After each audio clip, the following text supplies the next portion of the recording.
الصلاة والسلام عليك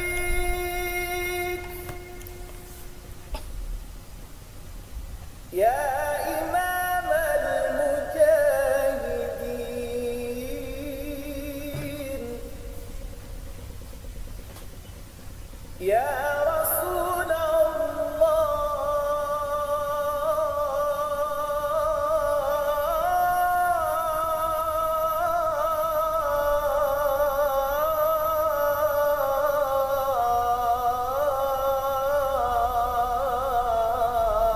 Assalamualaikum warahmatullahi wabarakatuh.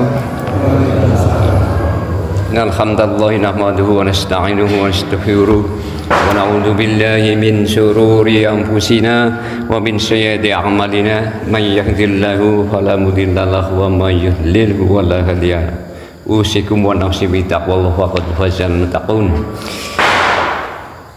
Bapak Ibu jamaah subuh, marilah seperti biasa kita yang pertama kita bersyukur, bertahmid dengan kita mengucapkan Alhamdulillahirabbil alamin. Kemudian sampaikan salam kepada Nabi Agung Muhammad sallallahu alaihi wasallam dengan kita mengucap Assalamualaikum ya Rasulullah, dan sampaikan sholawat pada beliau dengan kita mengucap Allahumma sholli ala Muhammad wa ala ali Muhammad. Tidak lupa kita beristighfar mohon ampunan kepada Allah Subhanahu wa taala dengan kita mengucapkan astaghfirullahaladzim wa atubu ilaih. Mari kita buka dengan ber-Al-Fatihah. A'udzu billahi minasyaitonir rajim. Bismillahirrahmanirrahim. Alhamdulillahi rabbil alamin. Ar-Rahmanir Rahim. Maliki yaumiddin. Iyyaka na'budu wa iyyaka nasta'in. Ihdinas siratal mustaqim, siratal ladzina an'amta 'alaihim ghairil maghdubi 'alaihim waladdallin. Amin. Ya Sayyidi ya Rasulullah. Alhamdulillah, pada pagi hari ini kita masuk pada hari yang ke 23 apa ya? 22. Hari yang ke-22 kita teruskan dalam mengkaji tentang sholat, yang mudah-mudahan untuk memperbaiki sholat kita, karena sholat ini benar-benar aspek kehidupan. Di dalam hadis pun disebutkan apabila sholatnya baik maka semua amal baik, artinya kehidupan kita baik. Berbagai macam kandungan dari simbol-simbol yang kita lakukan di dalam sholat, perwujudan dalam gerakan-gerakan, kita perhatikan, kita pelajari, kita renungkan.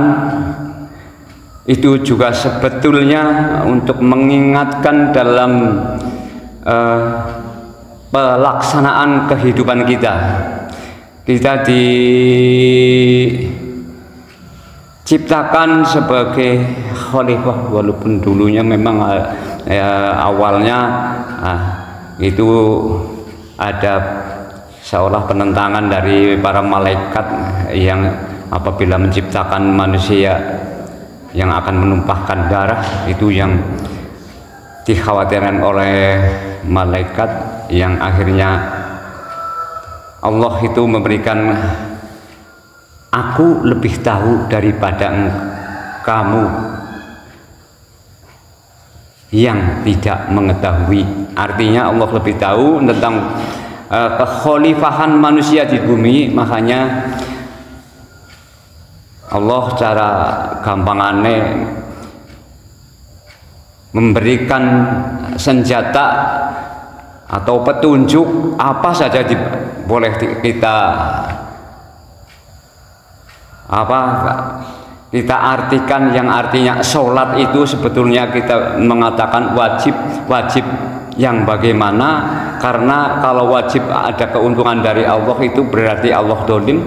Ternyata kalau sudah dipelajari sampai hari ini tentang sholat yang diwajibkan itu bukan kezaliman Allah, tapi bentuk rahman rahimnya Allah, bentuk rahman rahimnya Allah kepada hambanya, sehingga dalam melakukan khalifah sampai pulang ke rahmatnya, maka dalam keadaan selamat. Kalau pujian yang dulu pernah waktu saya masih kecil kan, biyen ora ono saiki ora ono pada bali maring rahmatullah. Itu kan tujuan yang utama, kembali kepada rahmatullah.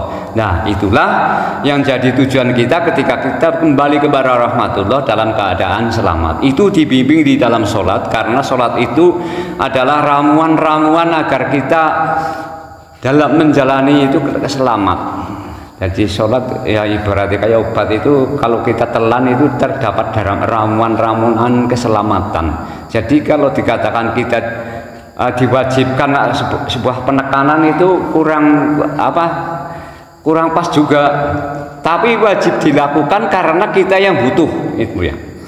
Yang perlu diperhatikan bahwa kita perlu melaksanakan, kita perlu mendirikan sholat, tapi untuk kepentingan hambanya sendiri, sehingga tetap dalam keadaan rahman dan rahimnya Allah. Itu yang jadi penanaman dalam diri kita, sehingga kita dalam bertasbih tidak menyangka-nyangka bahwa Allah itu membikin kita berat, membikin kita itu jadi berbeban, tapi ini semata-mata kasih sayang Allah.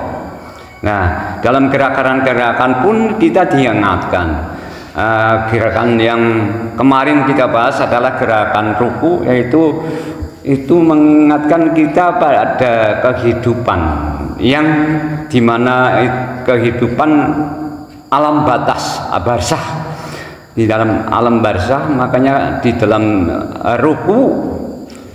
ruku itu bacaannya bertasbih, karena di dalam alam barzah itu sudah tidak ada, sudah mati, tidak ada kehidupan lagi, yang artinya sudah bisa mengulangi, tidak bisa mengulangi hidup di dunia lagi, karena sudah masuk ajal yang mulai kita alam batas antara alam dunia dan alam akhirat. Makanya di dalam kemudian kita melakukan sujud itu yang dinamakan mutu qobla anta mutu, kita sudah dipelajari untuk mati, yang di situ dalam keadaan sudah bisa tidak berbuat apa-apa, yang hanya bisa menyebut keagungan Allah saja. Kita diingatkan di dalam sujud yang pertama, kemudian sampai dengan sujud kedua, di antara dua sujud ada yang namanya duduk di antara dua sujud. Nah, duduk di antara dua sujud itu bermakna untuk merenungkan dari kehidupan yang kita alami sampai dengan alam barzah, sampai dan alam kematian, sehingga kita di situ dibimbing untuk berdoa, mohon diberi rezeki dan sampai dengan beri ampunan dari Allah Subhanahu wa taala. Kemudian pada rakaat yang kedua kita sudah melakukan karena sudah diingatkan, benar-benar kita laksanakan apa yang sebenarnya hidup ini dilaksanakan untuk kita. Ya, kembali lagi kita membaca surat Al-Fatihah yang isinya memuji kepada Allah.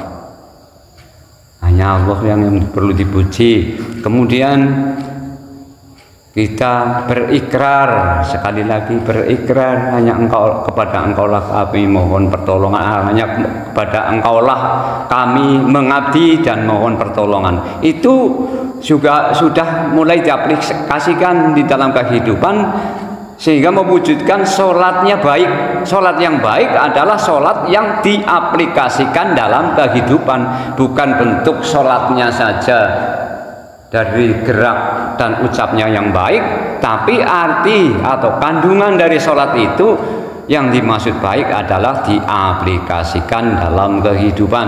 Hanya memuji kepada Allah berarti kita tidak mengharap pujian, sekalipun dipuji kita tetap kembalikan kepada yang berhak, yaitu Allah Subhanahu wa taala. Kemudian sampai ayat yang bait yang terakhir adalah kita memohon jalan yang lurus, jalan kenikmatan, yaitu jalan kenikmatan yang tertinggi adalah pertemuan dengan Tuhannya, atau yang biasa disebut atau dalam bahasa Al-Quran itu adalah cahaya langit, cahaya terang benderangnya hati kita, sehingga kita dalam kehidupan itu benar-benar melaksanakan bertasbih menurut kehendak Allah. Apa yang di pekerjaan atau yang di apa ya istilahnya ya, yang dikehendaki oleh Allah kepada kita sebagai khalifah lah. Kemarin saya contohkan ketika kita jadi petani, awan-awan panas-panas gebros ya, tetap bertasbih seperti tasbihnya makhluk yang lain itu. Wah, tunduk banget.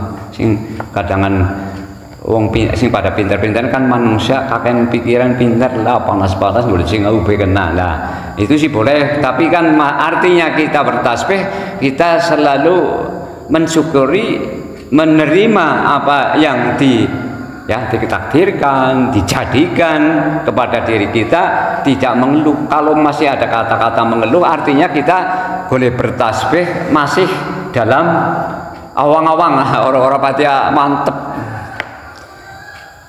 Itu sampai dengan artinya sampai dengan ruku ya, gitu sudah bacaannya bertasbih. Artinya dalam menjalani kehidupan kita sudah bertasbih pada rakaat kedua, karena sudah mempelajari atau sudah diberi petunjuk bahwa hidup ini sebelum menemukan kematian kita daripada ngajuk. Nah, itu daripada menyesal, makanya kita laksanakan seperti petunjuk. Kita bertasbih apa yang dikehendaki oleh Allah, yang dijadikan oleh Allah, kita bertasbih. Wong watu bertasbih, wong diam ruan wong watu. Nah, tapi watu bisa berjalan dari gunung ke bawah, itu juga bertasbih karena itu memenuhi kehendak Allah, mungkin untuk mengingatkan pada yang bagian bawah agar tetap ingat kepada Allah.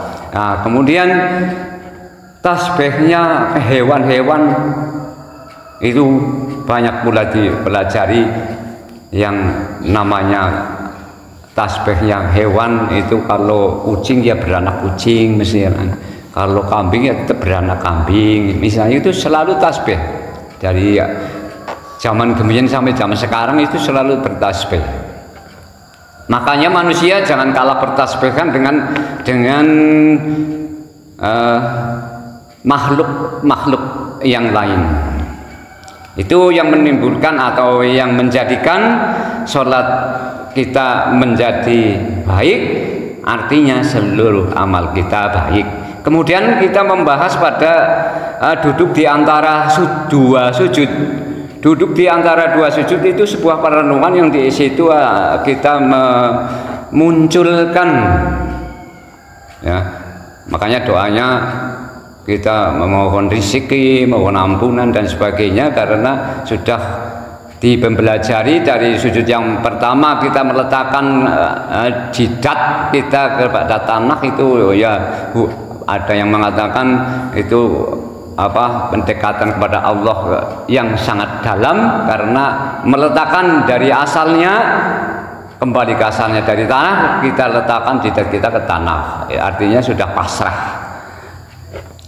Kemudian di antara dua sujud ini nanti kita sampai pada duduk yang Setelah duduk di antara dua sujud, kemudian sujud lagi, itu kematian yang sudah dari kebangkitan, berarti sudah terakhir. Nah, sekarang menginjak kepada duduk yang kita sebut dengan tahiyat. Lagi tahiyat, tahiyat awal itu disimbolkan kaki kita yang satu diduduki, yang satunya bagian ujung ibu jarinya dihadapkan ke kiblat. Nah, itu pembelajaran bagi kita bahwa fasilitas tentang kekuasaan dan sebagainya, perjalanan hidup kita masih diduduki oleh kita, masih diduduki. Yang sebenarnya itu mestinya diserahkan semuanya kepada Allah, karena fasilitas Allah siapa? Fasilitas Allah ya kita bisa melihat, kita bisa mendengar, kita bisa berjalan, apa saja kita bisa berkata-kata, itu fasilitas dari Allah. Kadang masih diduduki. Nah, dengan pengingatan pada sujud, maka pada tahiyat yang terakhir kaki kita sudah dilepas, yang satunya dilepas semuanya. Jadi arti kehidupan yang kita jalani itu sudah, fasilitas kehidupan kita yang jalani sudah lepas semuanya. Tahiyat terakhir itu kakinya kan diseluncurkan, sudah dikembalikan kepada Allah, hendaknya seperti itu. Dan tandanya bagian kaki yang kanan, ujung ibu jari kaki yang kanan ditekuk, diarahkan ke barat, artinya diserahkan kepada Allah. Itu petunjuknya seperti itu, agar kita tidak mendapatkan penyesalan. Sebelum kita mati, kita sudah menyerahkan atau menyedekahkan fasilitas hidup kita, perjalanan hidup kita yang terdiri, kita sebutkan tuh, pokoknya sebutkan saja 7 sifat ma'ani lah. 7 sifat ma'ani yang ada di dalam diri kita sudah diserahkan semua. Itu tanda yang tahiyat yang terakhir, sehingga tidak mengalami penyesalan ketika kita masuk yang pertama pada alam batas, yaitu alam barzakh. Tidak ada penyesalan karena ada 2 ayat yang kami temukan, ya, satu dalam surat Al-Mu'minun ayat 10, kemudian Al-Munafikun ayat 10, kemudian Al-Mu'minun ayat 99 sampai 100, kemudian yang satunya hadis kalau nggak salah Tirmidzi, itu yang menyebutkan penyesalan manusia ketika ada datangnya hari kematian. Seperti pada surat Al-Munafikun ayat 10, itu permohonan penundaan kematian walaupun sedikit untuk bersedekah. Nah, ini mengarah kepada pengingatan pada tahiyat. Tahiyat kita pertama itu masih diduduki. Nah, apa sih belum disedekahkan, diingat-ingat. Nah, sedekah yang lahir batin, bukan sedekah kita memberikan dengan batin lillah, lahir batin, bukan, tapi antara lahirnya bersedekah, batinnya disedekahkan juga. Nah, itu yang kadang menjadi penyesalan. Oh, jebulannya aku masih ada yang belum disedekahkan. Makanya mohon untuk dihidupkan lagi untuk bersedekah. Aku harus baliklah fasilitas itu. Intinya seperti itu. Ini dalam penyesalan ketika manusia sudah masuk ke dalam alam barzakh sampai dan kematian. Makanya itu ada 2 ayat, Al-Mu'minun dan Al-Munafikun, yang diberikan kepada kita petunjuk agar kita tidak ada penyesalan. Dan memang diabadikan di dalam surat Al-Mu'minun dan surat Al-Munafikun itu memang ada penyesalan kaum munafikun ketika belum bersodakoh. Sodakoh itu yang dimaksudkan lahir batin. Lahirnya bersodakoh dengan bentuk harta, batinnya adalah fasilitas dari Allah yang sebenarnya itu adalah hak Allah. Allah yang bisa, kita tidak bisa. Kita tidak bisa melihat, yang bisa melihat ya Allah. Mendengarnya itu pendengaran Allah. Makanya itu dinamakan sedekah batin. Itu dikembalikan semuanya, diwujudkan dalam tahiyat terakhir. Bentuk pengingatannya, pada tahiyat terakhir semua itu sudah diselonjorkan, tidak diduduki lagi, dan bagian ujung ibu jari yang kanan diarahkan ke barat, berarti diserahkan kepada Allah. Jadi intinya di dalam sholat itu sebetulnya ramuan-ramuan keselamatan untuk kita. Jadi kalau kita mengatakan diperintahkan, diwajibkan itu ya sebatas itu, tapi pengertian kesadaran kita bahwa ini adalah rahmat, ini adalah Rahman dan Rahimnya Allah Subhanahu wa Ta'ala. Jadi orang dolim dan Gusti Allah lah. Jebulannya Allah boleh perintahkan pada sholat, jebulannya supaya kita selamat. Intinya seperti itu, tidak memberatkan kepada kita, tapi memberikan petunjuk kepada kita agar kita selamat. Mulanya wong kemian ngomong sholat teli wajib dewek-dewek. Itu sebetulnya betul. Kalau orang kepingin selamat berarti melaksanakan, mendirikan sholat. Sing orang kepingin selamat, ya orang mendirikan. Ya pengertian yang jadi ucapan orang gemian ya gemian ayo. Tapi yang terlalu begitu ya ngono-ngono, tapi aja terlalu mengono kayak gitu. Karena ini adalah Rahman dan Rahimnya Allah, kita bertasbih saja, ikuti saja agar kita selamat. Intinya dari kehidupan kita agar kita selamat, laksanakan sholat. Sholat itu yang menuntun kita untuk menuju keselamatan, menuju kenikmatan yang sejati, bertemunya dengan Allah Subhanahu wa Ta'ala. Karena bertemunya Allah di dunia, maka kita akan bertemu di akhirat. Kalau di dalam dunia tidak bisa bertemu, di akhirat itu lebih tidak mengenal lagi. Itu juga tersirat di dalam Al-Quran